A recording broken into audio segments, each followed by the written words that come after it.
Mabuso sa Bacolod City, simbahan nagapanugyan sa mabutante nga likawan ang pagbaligya sang boto sa eleksyon. Samtang Comelec Bacolod City, ginahiyong publiko nga report ang mga persona nga nagapamakal ukon nagabaligya sang boto. Yaring balita nga itong gintutukan.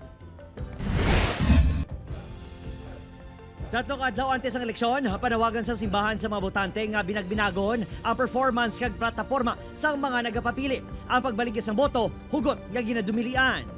Kung gahatag sila sa aton, pwede ka gikambal hindi. Suno sa imo konsensya. Ang reminder sang aton simbahan sa iya nga mga Catholic social teachings nga piliun naton ang kandidato suno sa aton nga konsensya. Duga pa sa Diocese of Bacolod, hindi magpatunto sa mga patala nga impormasyon online. Ipaiway man ang pagboto santo sa popularidad sang isa ka tawo.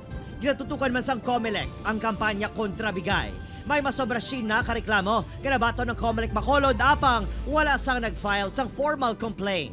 Dapat ma-file sila complaint. Kung report lang ya, wala naman mo, kahit i-report nila sa aton, hindi na yan pwede madakop.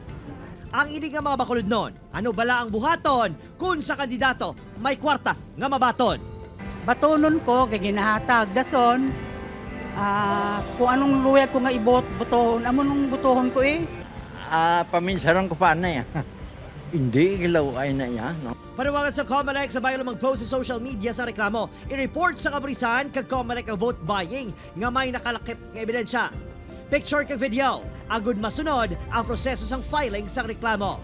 Opo Kiril Gasilio, Adrian Priatos, 1 Western Visayas.